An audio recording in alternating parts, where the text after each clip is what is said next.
मैं प्रभु का धन्यवाद देता हूँ इस अच्छे समय के लिए। एक बार फिर इस सप्ताह में आप नौजवान भाई बहनों के साथ प्रभु के चरणों में आकर प्रभु के वचन को मनन करने का प्रभु हमें मौका दिया है।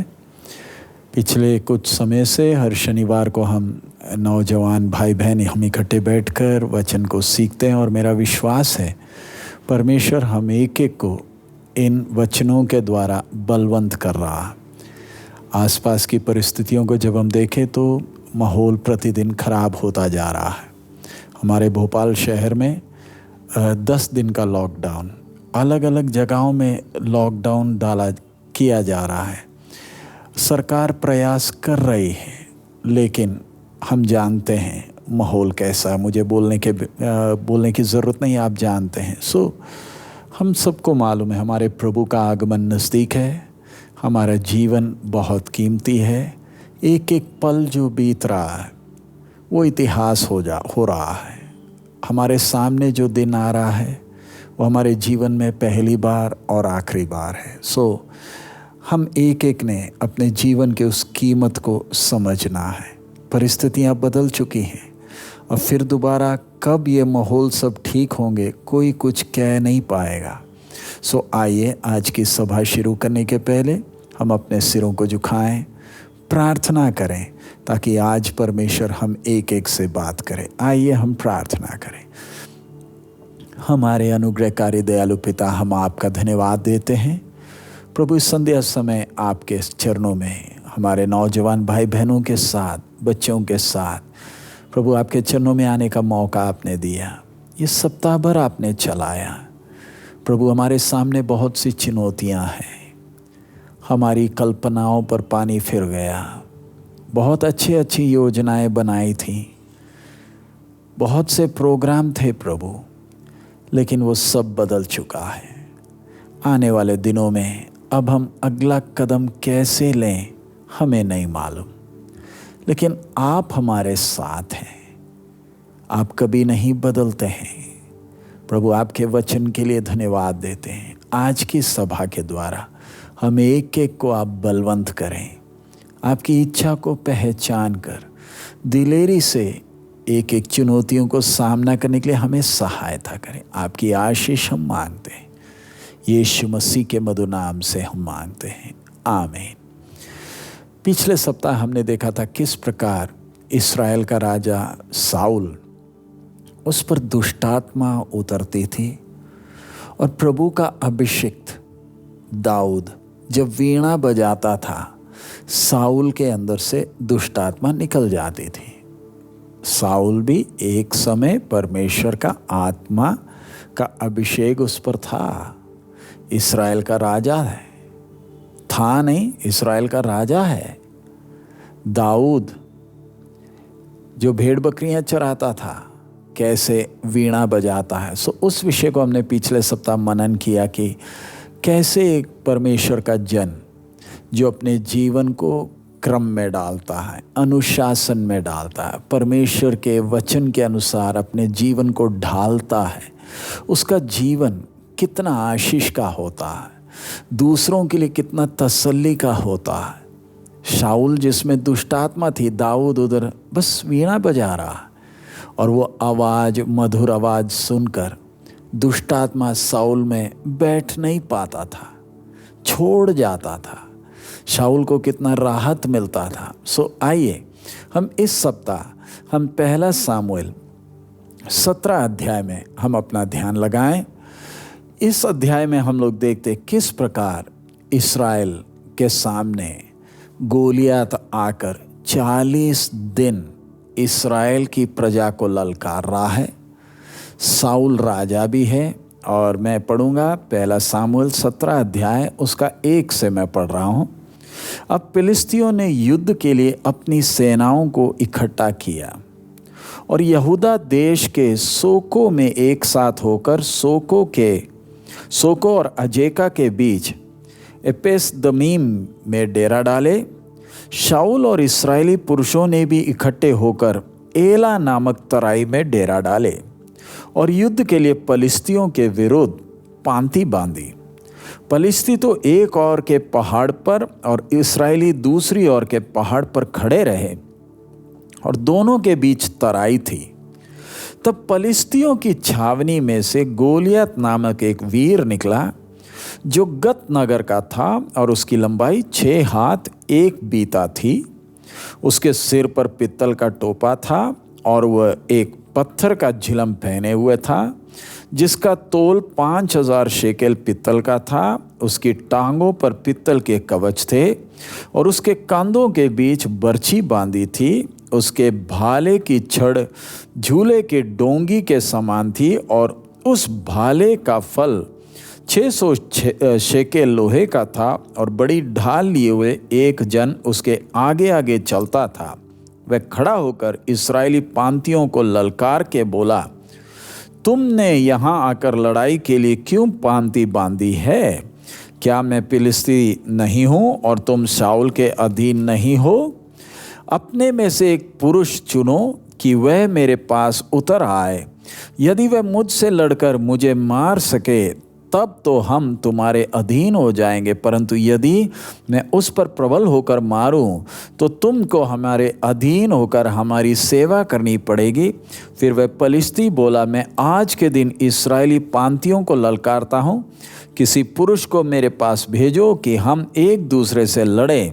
उस पलिश्ती की इन बातों को सुनकर शाऊल और समस्त इस्राएलियों का मन कच्चा हो गया और वे अत्यंत डर गए। तो अब आप सब ये घटना जानते हैं और संडे स्कूल में भी बच्चों को सिखाया जाता है। एक प्रसिद्ध घटना है और हम इससे ज़्यादा इसको एक कहानी के तौर पर पढ़ते हैं, लेकिन परमेश्वर की आत्मा ने इस घटना को परमेश्वर के वचन में क्यों लिखा है, इससे मैं और मुझे और आपको सीखने के लिए क्या है, हम वचन क्यों सीख रहे हैं?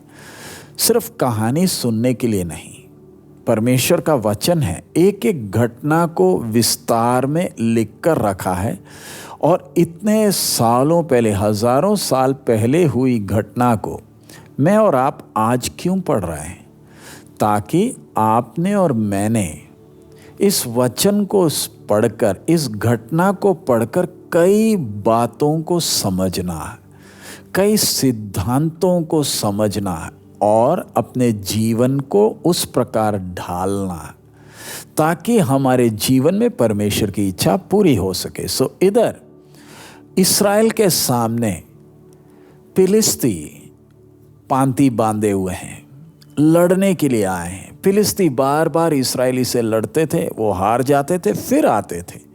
सो अभी एक विचित्र घटना है, दोनों पांति बांधे हुए खड़े हैं और इस बार फिलिस्तियों के बीच में से 9 फुट 6 इंच का एक आदमी नाम गोलियत, वो आकर इस्राएलियों को ललकार रहा। आगे हम पढ़े तो 40 दिन ललकारता रहा। परमेश्वर की आत्मा ने उसके पूरे वस्त्र के बारे में उसकी लंबाई चौड़ाई लिखी है और फिर उसने क्या क्या पहना है वो भी लिखा। मैं उन सब में नहीं जा रहा। उसके आगे, उसके सामने उसके आगे एक व्यक्ति खड़ा है जो भाला लेकर उसके आगे खड़ा है। सो अब हम उसके देखें तो वो दृश्य जरा देखें, आकर ललकारता है। और हमने 17 के 11 में पढ़ा, उस फिलिस्ती के इन बातों को सुनकर शाऊल और समस्त इस्राएलियों का मन कच्चा हो गया और वे अत्यंत डर गए। तो इससे मैं और आप क्या सीखते हैं?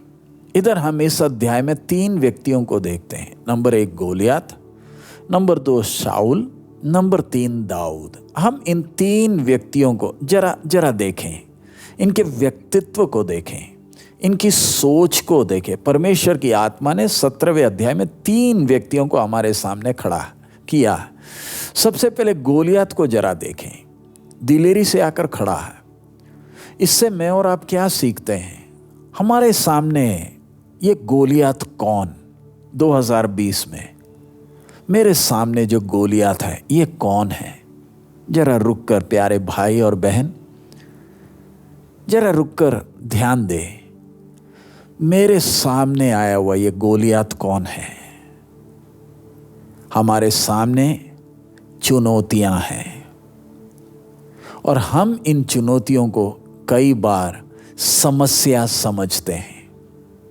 कोरोना वायरस के कारण आप जानते हैं हम एक एक के सामने विषय आकर खड़े हैं। 9 फुट चेंज बड़ा लंबा है, उसके वस्त्र भी, उसका सारा कुछ मैं उसके लिए पढ़ रहा हूँ। उसके सिर पर पित्तल का टोप था और वो एक पत्थर का झिलम पहने हुए था जिसका तोल 5000 शेकेल पित्तल का था।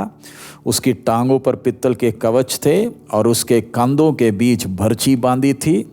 उसके भाले की छड़ जुलाहे के डोंगी के समान थी और वह भाले का फल 600 शेकेल लोहे का था और बड़ी ढाल लिए हुए एक जन उसके आगे आगे चलता था।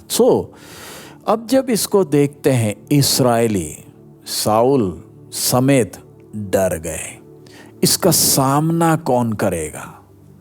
और बोल भी तो क्या रहा है, तुम में से एक आए, एक, सब नहीं, तुम में से एक आए और हम लड़ेंगे, और अगर वो जीत गया तो हम तुम्हारे दास हो जाएंगे।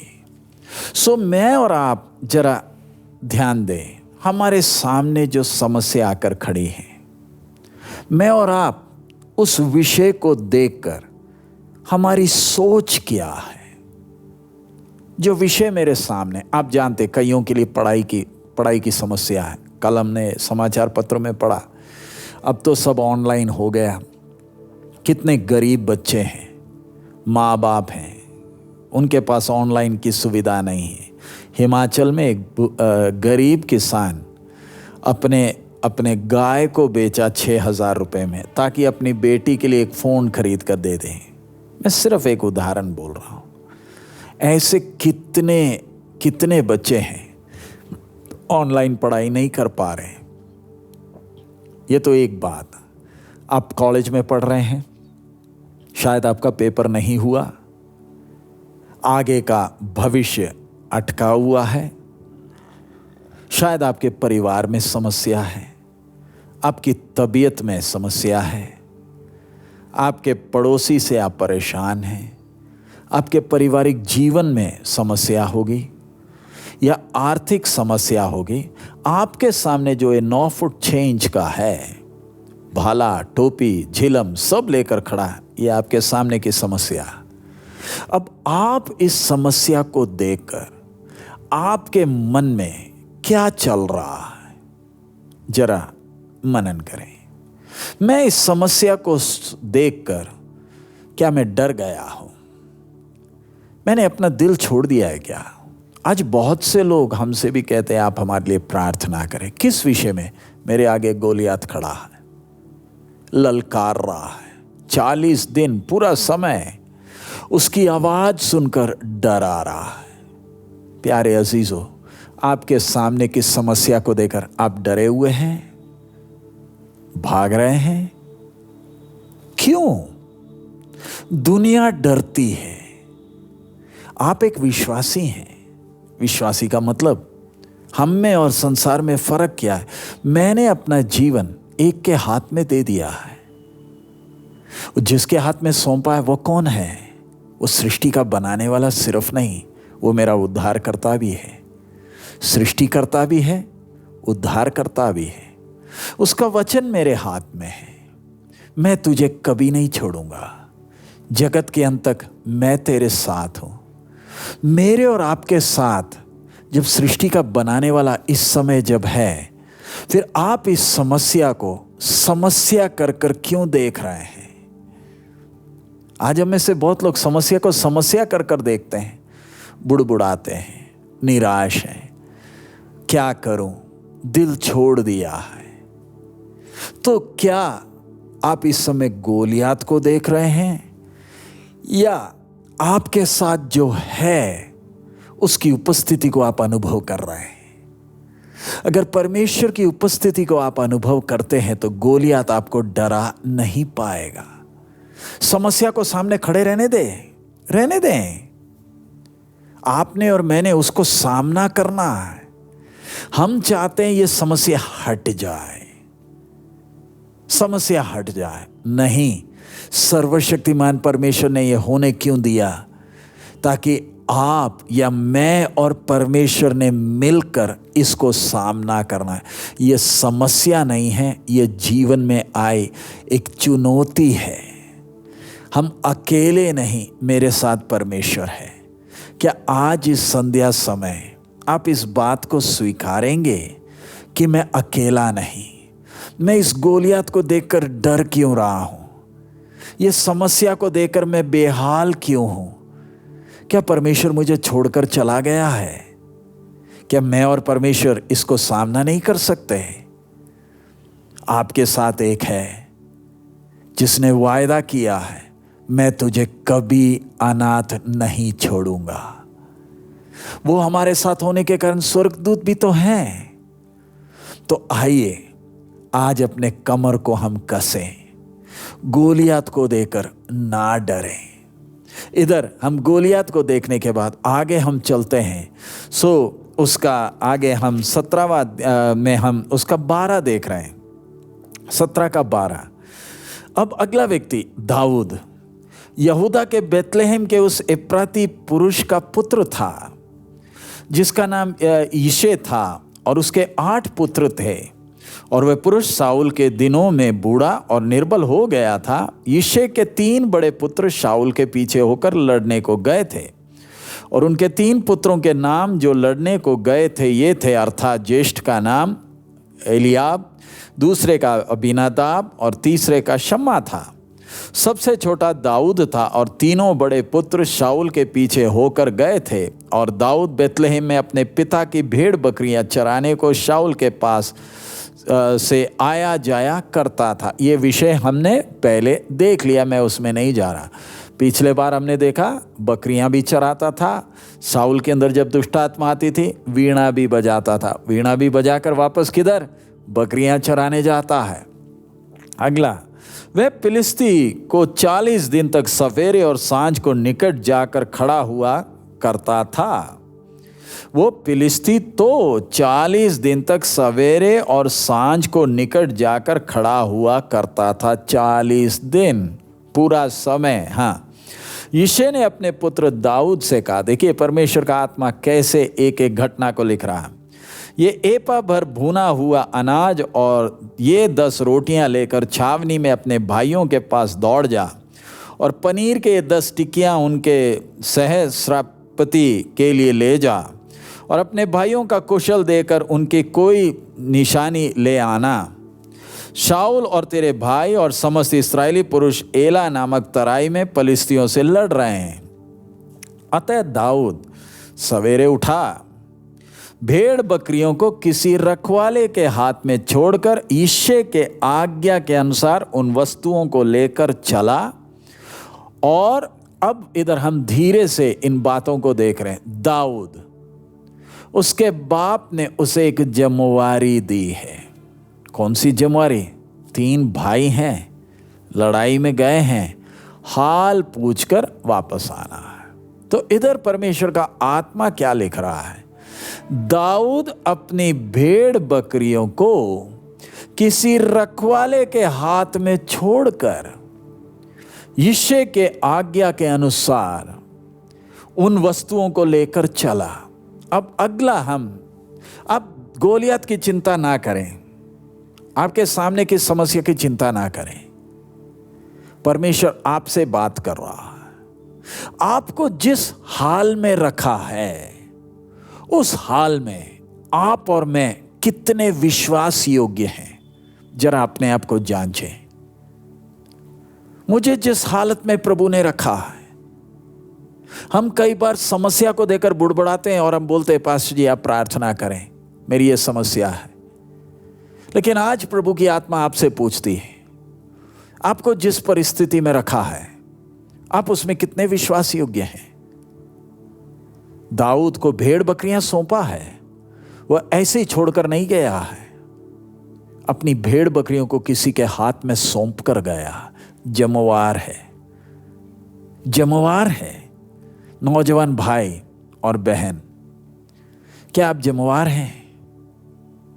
आपको जिस परिस्थिति में प्रभु ने रखा, समझे उदाहरण के तौर पर आपके पास पैसा है, प्रभु ने आपको पैसा दिया, आप उस पैसे के विषय में कितने जिम्मेवार हैं? घर में माँ बाप हैं, आपके भाई बहन हैं, आप शायद बड़े होंगे या बीच में होंगे या सबसे छोटे होंगे। आप अपने घर के प्रति कितने जिम्मेवार हैं? आपकी शादी हो गई होगी, आपके परिवार के विषय में आप कितने जिम्मेवार हैं? जिस जगह में आप काम करते हैं, आपकी पढ़ाई के विषय में, मेरा एक ही विषय आपसे, परमेश्वर की आत्मा आपसे पूछता है, आपको जो जगह सौंपा है, भेड़ बकरियां ही हैं, भेड़ बकरियां हैं, उससे मैं समझता हूं आप समझ गए होंगे। जिस स्थान में आपको रखा, अगर आप जिम्मेवार नहीं हैं, तो परमेश्वर आपके जीवन में काम कैसे करे? आप परमेश्वर की उपस्थिति अनुभव कैसे करोगे? क्योंकि आप जिम्मेवार नहीं हैं, आप विश्वास योग्य नहीं हैं, आप पर भरोसा नहीं किया जा सकता। इसलिए आप इस गोलियत को देखकर परेशान हैं और आप परेशान रहेंगे भी। इस्राएली और शाऊल की तरह आप भागेंगे, क्योंकि सबसे पहली बात, आप विश्वास योग्य नहीं, आप जिम्मेवार नहीं। क्या आज जैसे ये वचन सुन रहे हैं, क्या आप प्रभु के सामने एक समर्पण करेंगे? प्रभु, मेरे से गलतियां हुई हैं, लेकिन आज से तू मुझसे बात कर रहा है। प्रभु, मेरी कमी को आप मुझे दिखा रहे हैं, मुझे समझ में आ रहा है, मैंने जिम्मेवार रहना है, मैं आगे से जिम्मेवार रहूंगा। मैं घर में छोटा हूं तो क्या, तूने जिस परिस्थिति में रखा है, मैं विश्वास योग्य रहूंगा। तूने मुझे इस परिस्थिति में रखा है। अब आगे यिशै के आज्ञा के अनुसार उन वस्तुओं को लेकर चला। अब जब सेना रणभूमि को जा रही और संग्राम के लिए ललकार रही थी, उसी समय वह गाड़ियों के पड़ाव पर पहुंचा। तब इस्राएलियों और फिलिस्तियों ने अपनी अपनी सेना आमने सामने कर कर पांति बांधी। सो दाऊद जब उधर जा रहा है, उधर का माहौल हमने देखा। दाऊद अपने सामग्री सामान के रखवाले के हाथ में छोड़कर रणभूमि को दौड़ा। इधर अगला एक बात, अब जो सामान उसके पास वो घर से लेकर आया है, अपने भाइयों के लिए खाना लेकर आया है, वो सबको सामान के रखवाले के पास छोड़कर रणभूमि को दौड़ रहा है आगे, और अपने भाइयों के पास जाकर उनका कुशल क्षेम पूछा। वह उनके साथ बातें कर ही रहा था कि फिलिस्तियों की पांतियों में से वह वीर अर्थात गतवासी गोलियत नामक वो फिलिस्ती योद्धा चढ़ आया और पहले किसी बातें कहने लगा और दाऊद ने उन्हें सुना। इधर वचन में लिखा, दाऊद ने उन बातों को सुना है। इस्राएली सुन रहे हैं, शाऊल भी सुन रहा है, फिलिस्ती भी सुन रहा है, लेकिन परमेश्वर का आत्मा कहता है दाऊद ने उन बातों को सुना। तो इसमें कौन सी बड़ी बात है? आप सोचेंगे आगे परमेश्वर का वचन क्या कहता है। उस पुरुष को देखकर सब इस्राएली अत्यंत भय खाकर उसके सामने से भागे। अब दाऊद हैरान है, इसकी बातें सुनकर ये नौजवान को जरा देखे, हैरान है, क्यों भाग रहे हैं? आगे फिर इस्राएली पुरुष कहने लगे, क्या तूने उस पुरुष को देखा है जो चढ़ा आ रहा है? निश्चय वो इस्राएलियों को ललकारने को चढ़ा आता है, और जो कोई उसे मार डालेगा उसको राजा बहुत धन देगा और अपनी बेटी का विवाह उससे कर देगा और उसके पिता के घराने को इस्राएल में स्वतंत्र कर देगा। तब दाऊद ने उन पुरुषों से जो उसके आसपास खड़े थे पूछा, जो उस फिलिस्ती को मारकर इस्राएलियों की नामधराई दूर करेगा उसके लिए क्या किया जाएगा? वह खतना रहित फिलिस्ती क्या है कि जीवते परमेश्वर की सेना को ललकारे? तब लोगों ने उससे वही बातें कहीं, अर्थात ये कि जो कोई उसे मारेगा उससे ऐसा किया जाएगा। मैं ये क्यों आपके सामने पढ़ रहा हूं? मैं वचन पढ़ रहा हूं। जब इस्राएली डर गए, उनको साउल ने जो इनाम देगा वो भी बोलने के बाद भी उनमें हिम्मत नहीं है। तब दाऊद की सोच क्या है? दाऊद की सोच क्या है? हमारा विषय ये क्लास के द्वारा। प्यारे नौजवान भाई बहन, आपके जीवन में जो भी समस्या है, आप उसको देखकर सोच के आ रहे हैं। परमेश्वर की आत्मा आपसे बात कर रही है। तू मुझ पर विश्वास करता है, तूने मुझे अपना प्रभु और उद्धारकर्ता माना है, तूने अपना जीवन मुझे दिया है, तो फिर सोचता क्या है तू? तेरे मन में क्या बात चल रही है? ध्यान रखे, सर्वशक्तिमान परमेश्वर मेरे और आपके मन की हर एक बात को जांचता है। क्या आप इस संध्या समय कह सकते हैं कि आप विश्वासी हैं? क्या आप कह सकते हैं कि आप परमेश्वर के संतान हैं? क्या आप दिलेरी से कह सकते हैं कि वो आपका बाप है? दिलेरी से क्या कह सकते हैं? परमेश्वर की आत्मा आपसे पूछ रही है। वो दिलेरी आज क्यों नहीं? वो विश्वास आज क्यों नहीं? बपतिस्मा लिया है, यीशु को जीवन दिया है, अन्य भाषा बोलते हैं, फिर ये चिंताएं क्यों? फिर ये डर क्यों?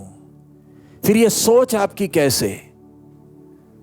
तब आपके मन में विचार आएगा, आप ये क्या बातें कर रहे हैं? आपको हमारा कष्ट नहीं मालूम, आपको हमारी समस्या नहीं मालूम, आप तो बड़े आराम से बैठकर हमसे भाषण कर रहे हैं। प्यारे अजीजों, मैं नहीं आपसे बात कर रहा। मैंने आपको नहीं कहा यूट्यूब में आकर वचन सुनने के लिए। परमेश्वर की आत्मा ने प्रेरणा डाला, तभी आप सुन रहे हैं। मैं एक इंसान आपके सामने बैठा हूं। मैंने यही प्रार्थना किया, प्रभु मैं बात ना करूं, तू बात कर। और परमेश्वर की आवाज आप सुन रहे हैं। हम आपको सब्सक्राइब करने को नहीं बोल रहे, घंटी बजाने को नहीं बोल रहे, कुछ नहीं बोल रहे। ये वचन आपके लिए है। आप क्या सोच रहे हैं? स्वर्ग आपके मन को जांच रहा है।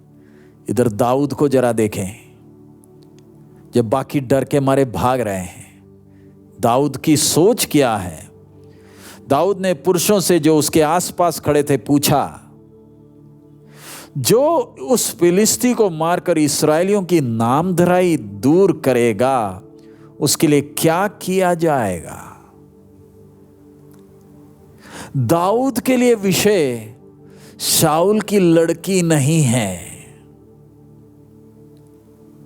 उसके मन में यह नहीं है कि मैं कैसे ना कैसे इसको हराऊं ताकि मैं राजा का दामाद बन जाऊं। वो कोई विषय नहीं। उसका एक ही विषय है, इस्राएल की नामधराई दूर करना है। आप और मैं जब समस्या को देखकर बुड़बुड़ाते हैं, कुड़कुड़ाते हैं, क्या आपको एहसास है कि प्रभु का नाम आप कितना नीचा करते हैं? आपके दोस्त आपकी बात सुनकर क्या सोचते हैं? आपके माँ बाप, आपके भाई बहन, आपके रिश्तेदार, आपके इन बातों को कुड़कुड़ाने, बुड़बुड़ाने, उदासी को देखकर क्या परमेश्वर की महिमा करते हैं? या आपने प्रभु का नाम नीचा नहीं किया? मैं दोबारा आपसे पूछ रहा हूं, गोलियात या समस्या को देखकर आपने जो भी बोला उसको किसी ने सुना भी है। परमेश्वर ने सुना है, शैतान ने सुना है और लोगों ने भी सुना है। उनके मन में आपके विषय में नहीं, आपके परमेश्वर के विषय में क्या निर्णय लिया है? हम कितनों के लिए ठोकर का कारण बन चुके। हम अपने आप को देखें, क्या क्या नहीं बोलते। एक विषय आ गया, मुंह लंबा हो गया, दोस्त भी बोलते देख इसकी हालत। बोलता तो अपने आप को विश्वासी, बोलता मैं यीशु पर विश्वास करता हूं, मेरा यीशु मरे में से जी उठा है, लेकिन इसकी हालत तो देख लो कैसा है, परेशान है, निराश है। दाऊद, उसके अंदर की जलन, इस्राएल की नामधराई, हमारी बदनामी कैसे हटेगी, उसका विषय एक ही है। लेकिन तेरे को इधर क्या काम। आगे हम देखते हैं, जब दाऊद उन मनुष्यों से बातें कर रहा था तब उसका बड़ा भाई एलियाब सुन रहा था, और एलियाब दाऊद से बहुत क्रोधित होकर कहने लगा।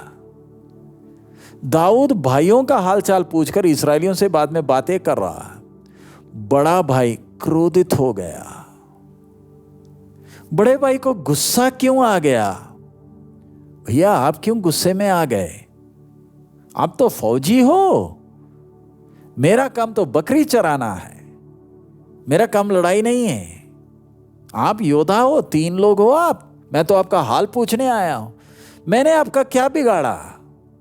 आप मेरे पर गुस्सा क्यों हो रहे हैं? आगे हम पढ़ते हैं, तू यहां क्यों आया है और जंगल में उन थोड़ी सी भेड़ बकरियों को तू किसके पास छोड़ आया? अब बड़े भाई का सोच जरा देखे। दाऊद का सोच हमने देखा, फौज में जो बड़ा भाई है उसकी सोच, तू बकरियों को अकेला छोड़कर आया है। प्यारे अजीजों, हमारी बातों से हमारा व्यक्तित्व मालूम चल जाता है। आपके पाउडर क्रीम लगाने से आप खूबसूरत नहीं बनते हैं, आपकी बातों से मालूम चल जाता है आप चीज क्या है, आपका व्यक्तित्व क्या है। प्यारे अजीजों, आप एक विश्वासी हैं, आपने यीशु को जीवन दिया है, नया मनुष्य आपके अंदर है, परमेश्वर का आत्मा आपके अंदर है। मैं और आप दुनिया की तरह बात नहीं कर सकते हैं। बड़ा भाई देखिए ना क्या बोल रहा है, तू बकरियों को कहां छोड़कर आया? बड़े भाई को बकरी की चिंता है, लेकिन है फौज में, और जिसको बकरी का देखभाल करना है उसको बकरी की चिंता नहीं, उसको गोलियत की, इस्राएल की नामधराई की चिंता है। वो ऐसी ही बकरी छोड़कर नहीं आया, जिम्मेवारी व्यक्ति के हाथ में छोड़कर आया। उसको अपना जिम्मेवारी मालूम है। बड़े भैया बोलने की ज़रूरत नहीं, मेरे को बकरियां चलाना है, मैं उनको अच्छी तरह चराता हूँ, मुझे मालूम है, बोलने की ज़रूरत नहीं। आगे, तेरा अभिमान और तेरा मन की बुराई मुझे मालूम है। तू तो लड़ाई देखने के लिए यहां आया है, तू लड़ाई देखने के लिए आया है। अब जरा देखे, खुद खड़े नहीं हो पा रहे तो जब दाऊद आया उसको कैसे निराश और हताश और गुस्से में आकर उस पर भड़क रहे हैं। तू तमाशा देखने आया है, तमाशा तो इन्होंने खुद बनाया है। अब दाऊद का जवाब क्या है? दाऊद ने कहा, अब मैंने क्या किया? वह तो नीरी बात थी। तब उसने उसके पास से मुंह फेर कर दूसरे के सम्मुख वैसे ही बात कही, और लोगों ने उसे पहले के समान उत्तर दिया। इधर मैं ज्यादा समय नहीं, दाऊद अपने भाई से क्या बोल रहा है, उसकी सोच देखें। वो बोल क्या रहा है? अब मैंने क्या किया है?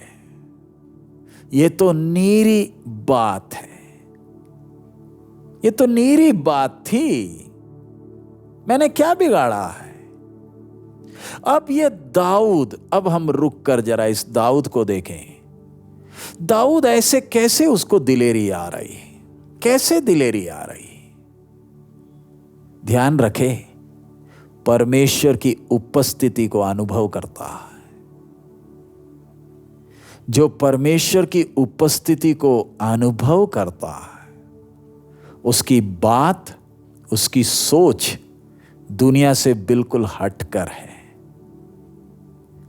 जैसे इस्राएली गोलियत को देखते हैं, वैसे ही दाऊद गोलियत को नहीं, अपने जीवते परमेश्वर की उपस्थिति को एहसास करता है। मैं इधर सिर्फ आपसे ये विनती करूंगा, आप अगर परमेश्वर की उपस्थिति को एहसास करते हैं, आप गोलियत को देखने का नजरिया आपका बदल जाएगा। आपके सामने की समस्या को देखने का ढंग आपका बदल जाएगा। चाहे कैसी भी समस्या हो, आप जानते हैं, कैसी भी समस्या हो, वो समस्या आपके लिए समस्या नहीं, वो आपके लिए चुनौती बन जाएगी अगर आप परमेश्वर की उपस्थिति को एहसास करते हैं। दाऊद, उसको ये उपस्थिति का एहसास कैसे होने लगा? इधर लड़ाई की भूमि में आकर नहीं, जब बकरियां चराता है वहां पर ही परमेश्वर की उपस्थिति एहसास करता है। उसका मन परमेश्वर की ओर है, वीणा बजाता है, भजन संगीता लिखता है। उसका परमेश्वर की ओर का सोच कैसा है, उसके कारण वो परमेश्वर की उपस्थिति को एहसास करने के कारण गोलियत कोई बड़ी बात नहीं है। आज मैं और आप भी ध्यान रखें, जिस भी हालत में परमेश्वर ने आपको रखा इस सेशन के समय, मेरा आपसे सवाल, क्या आप परमेश्वर की उपस्थिति को एहसास कर रहे हैं? क्या परमेश्वर आपके लिए जीवता है? क्या आपको पक्का मालूम है प्रभु यीशु आपके लिए क्रूस पर मरा, आपके लिए, और क्रूस पर जान दिया, अकेला नहीं, तीसरे दिन मरे में से जी उठा? ये एक यथार्थ है कर आपको विश्वास है? क्या आप विश्वास करते हैं यीशु स्वर्ग में गया और आपको लेने के लिए जल्दी आ रहा है? क्या आपको विश्वास है जो आपके साथ है वो देवता नहीं, गुरु नहीं, पैगंबर नहीं, वो सेनाओं का यहोवा, पराक्रमी ईश्वर, अनंत काल का पिता है? क्या आपको एहसास है? अगर ये सब एहसास है तो आप उसकी उपस्थिति को अगर अनुभव करते हैं, सच में अनुभव करते हैं, तो आपके लिए विषय समस्या नहीं, आपके लिए ये चुनौती है। अब दाऊद का गोलियत का साथ का लड़ाई वो जीत चुका है। गोलियत को सामना करने के पहले ही दाऊद लड़ाई जीत चुका है। जिस प्रकार प्रभु यीशु क्रूस की लड़ाई गेत्सेमना में जीता है, वैसे ही दाऊद ने गोलियत के साथ की लड़ाई गोलियत के सामने नहीं, अपने भाई के सामने बात करते वक्त जीत चुका है। अब गोलियत जानेगा कि इस्राएल में परमेश्वर है। कैसे? एक इस्राएल के कैमे में है जिसको परमेश्वर की उपस्थिति का एहसास है। उसके लिए परमेश्वर कहानी नहीं, उसके लिए परमेश्वर व्यक्तिगत है। ध्यान रखें, दाऊद का ऐसे सोच कैसे बन गया? अचानक नहीं, जब बकरियां चराता है, परमेश्वर की उपस्थिति को एहसास करता है, उसके व्यक्तित्व में एक बदलाव आया हुआ है, उसके सोच में बदलाव है, उसके देखने में बदलाव है। मैं और आप ध्यान रखें, आज हम समस्या को देखकर परेशान क्यों हैं? क्योंकि जब जीवन में समस्या नहीं थी तब आपने अपने आत्मिक जीवन को गंभीरता से नहीं लिया था, इसलिए आज आप परेशान हैं। समस्या आते वक्त हम परेशान हो जाते हैं, प्रार्थना करने लगते हैं। जब समस्या नहीं है तब हम ढीले ढाले रहते हैं। उसके लिए एक उदाहरण वचन में, जब प्रार्थना करना था तब तो सो रहा था, इसलिए जब समस्या आई जान लेकर भाग गया। क्या आपको समझ में आया किसके बारे में बोला गया? दोबारा, जब प्रार्थना करना था तब सो रहा था, और जब समस्या आ गई जान लेकर भागा। कौन? और कोई नहीं, पतरस। गेत्सेमना में जब बैठकर प्रार्थना करना था तब सो रहा था। प्यारे अजीजों, जब मैंने और आपने जागते हुए अपने आत्मिक जीवन को संभालना था तब हम फोन में लगे थे, तब हम बाकी दोस्त यारी में फंसे थे। इसलिए आज जब समस्या आ गई बेहाल हो गए हैं।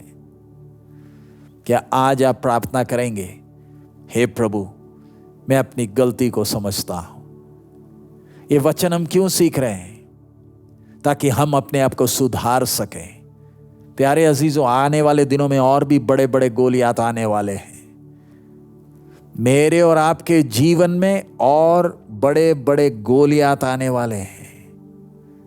उनको सामना करना है, भागना नहीं, सामना करना है। तो आज मैंने और आपने प्रभु के साथ की उस उपस्थिति का, उसकी गंभीरता को मैंने और आपने एहसास करना।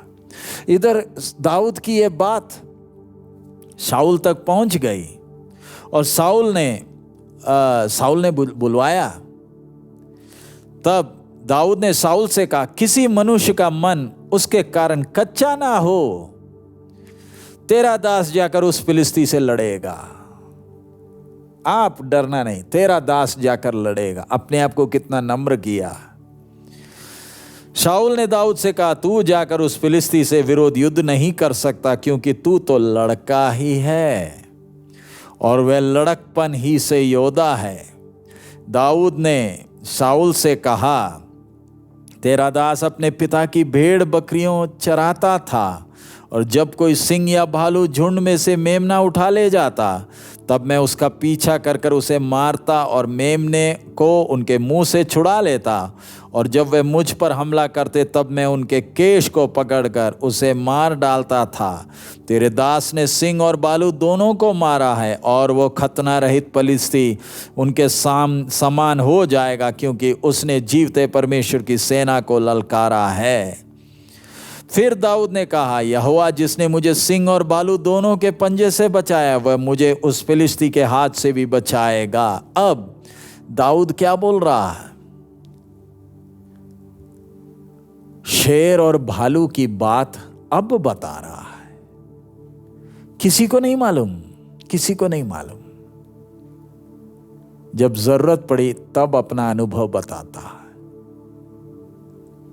उससे हमें क्या समझ में आया? इस दाऊद का स्वभाव कैसा है? हम उसके स्वभाव की कई बातों को देखें। उसके जीवन में किए हुए बातों को वो दूसरों के सामने बढ़ा चढ़ाकर नहीं बोलता है।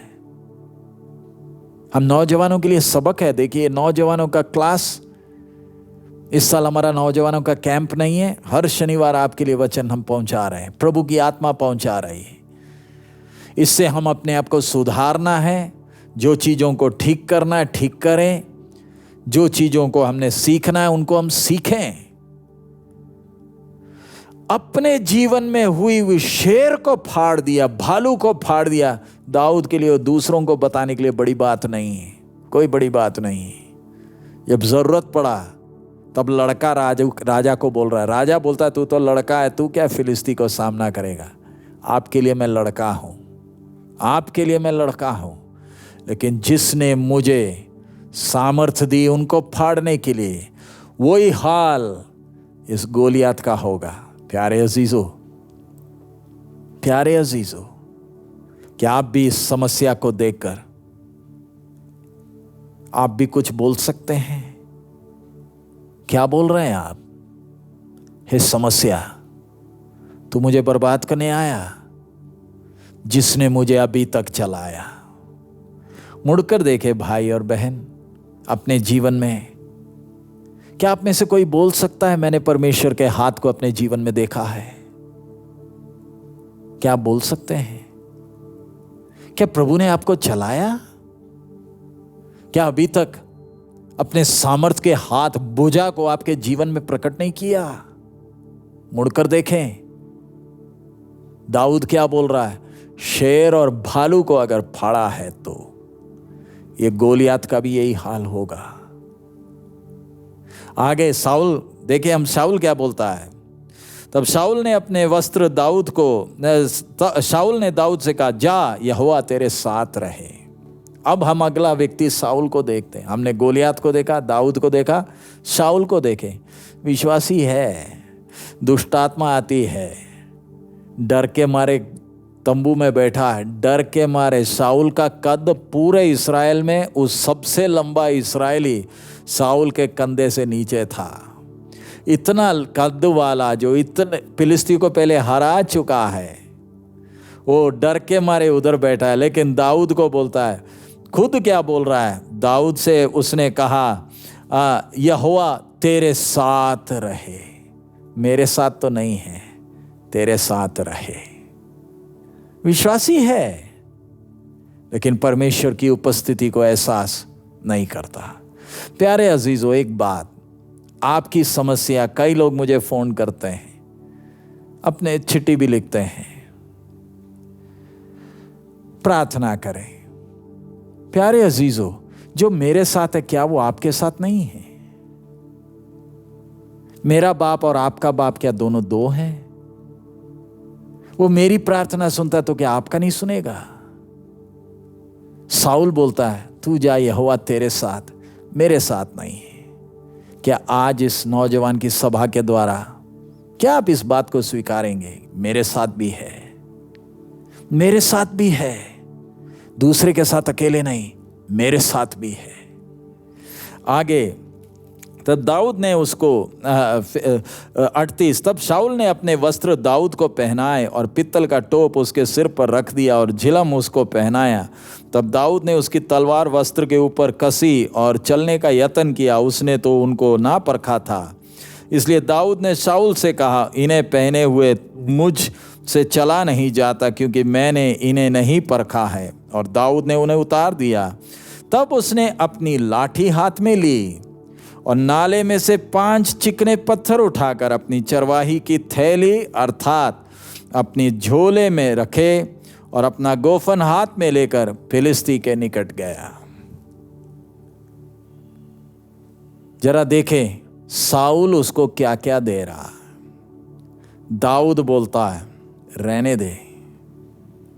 उसका मतलब मेरा आसरा मेरी शारीरिकता पर नहीं, मेरी खूबियों पर नहीं है। ध्यान रखें, इधर एक सिद्धांत है। आपके सामने आई हुई चुनौती, उसको आप समस्या कहते हैं, मैं चुनौती कहता हूं। इसको सामना आप अपनी खूबियों से नहीं कर सकते हैं। दाऊद इन हथियारों को परखा नहीं है। आपको लगता है आप स्मार्ट हैं, हमें से बहुत हैं, नौजवान हैं, हमें लगता है हम बहुत स्मार्ट हैं, हम सब कुछ कर सकते हैं। पराजित हुए हैं? नहीं हुए। परमेश्वर आपसे बात कर रहा है।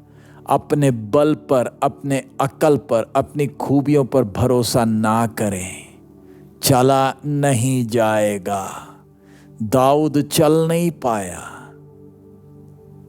दाऊद कर क्या रहा है? अपनी लाठी ली, गोफन है, झोला है, पत्थर है, काफी है। मुझे अपने बल पर भरोसा नहीं, मैं चरवाहा हूं।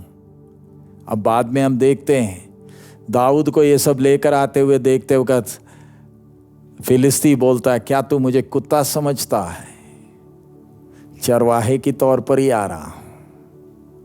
जिसने मुझे उधर संभाला इधर भी जीत देगा। अब हम प्रार्थना करने जा रहे। प्यारे अजीजों, प्यारे अजीजों, आपका भरोसा आपकी खूबियों पर है या आपका भरोसा परमेश्वर पर है? क्या वो विश्वास योग्य है? दाऊद ने अपनी सौठी, अपना गोफन, ये सब क्यों लिया है? उसका विश्वास परखा हुआ है। परखे हुए विश्वास के साथ शैतान का सामना, गोलियत का सामना। ये गोफन परखा हुआ है, लाठी परखी हुई है। मेरा और आपका ये चुनौती को हम सामना कैसे कर पाएंगे?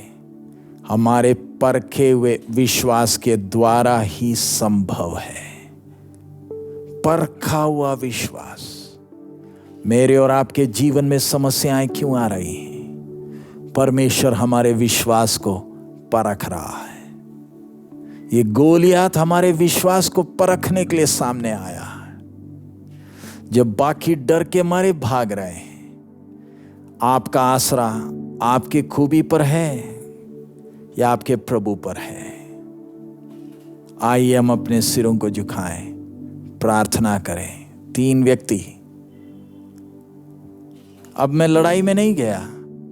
क्यों? लड़ाई जीत लिया है।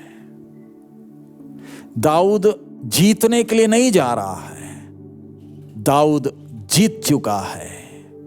इस्राएल के कैमे में एक है जिसका विश्वास परखा हुआ है।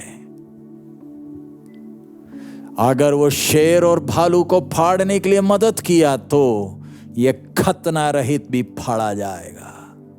अगर प्रभु ने मुझे अभी तक चलाया तो इस चुनौती को भी सामना करने के लिए मेरा परमेश्वर मदद करेगा।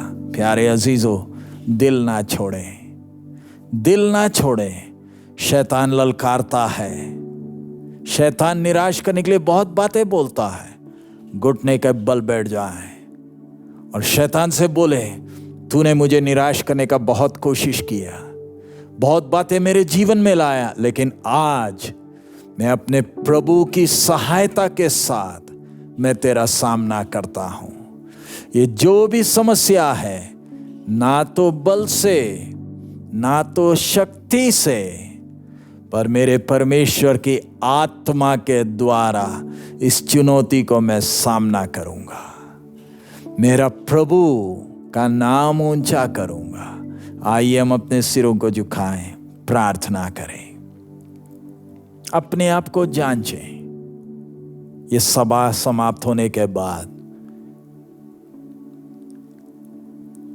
आप थोड़ा समय अपने आप को जांच कर देखें, मेरा चाल चलन कैसा? मैं क्यों चिंतित, क्यों परेशान? आज इसी समय आप छुटकारा पा सकते हैं। इसी समय चाहे कैसी भी समस्या हो, सामना करें, ललकारें। हालेलुया, हालेलुया। दाऊद साउल से बात कर अब जा रहा है, अब जा रहा है। हालेलुया। हम में से कितने लोग आज खड़े होकर इस चुनौती का सामना करेंगे? हालेलुया। स्वर्ग देखता है, स्वर्ग ढूंढ रहा है। हम में से कोई है जिसको विश्वास है? आज बहुत से लोग बहुत जगहों में जाते हैं और बोला जाता है, आप आओ, आपकी समस्या दूर करेंगे, आपको ये मिलेगा, वो मिलेगा। आज ये वचन सुनते वक्त हम में से कितने दाऊद खड़े होंगे अपने परखे हुए विश्वास के साथ? वो लाठी, वो गोफन, झोला, 5 पत्थर। हे गोलियत, तूने बहुत कुछ पहना है, तू गया, तू गया। लड़ाई जीत चुका है दाऊद। अपने भाई के साथ बात में जब उसको उकसाया जा रहा है, उसका जवाब क्या है? प्यारे अजीजों, आप जब अकेले रहते हैं, परमेश्वर आपके व्यक्तित्व को बना रहा है। परीक्षाएं आती हैं, निराश मत हो। आज एक नया फैसला करें, नया फैसला करें। Hallelujah, hallelujah. प्रभु, मैं और ध्यान से चलूंगा। स्तुति हो। हमारे अनुग्रहकारी दयालु पिता, हम आपका धन्यवाद देते हैं। आपने अच्छा मौका दिया नौजवान भाई बहनों के साथ बैठकर आपके वचन को सीखे। बहुत से विषय हैं, बहुत से विषय हैं, लेकिन आप हमारे साथ हैं। काफी है बाप, हमारा गोफन काफी है, हमारी ये लाठी काफी है, क्योंकि तू हमारे साथ है। ना तो बल से ना शक्ति से, पर आपकी आत्मा के द्वारा सब कुछ संभव है। हमारे विश्वास को और मजबूत कर प्रभु, ताकि हम दिलेरी से शैतान की युक्तियों को सामना कर सके, आपका नाम ऊंचा हो सके। हमारी कमियों को आप दिखाए हैं, उस पर जय पाने के लिए हमें मदद कर। इस चुनौतियों के द्वारा आप अपना नाम ऊंचा करेंगे, इसलिए धन्यवाद देते हैं।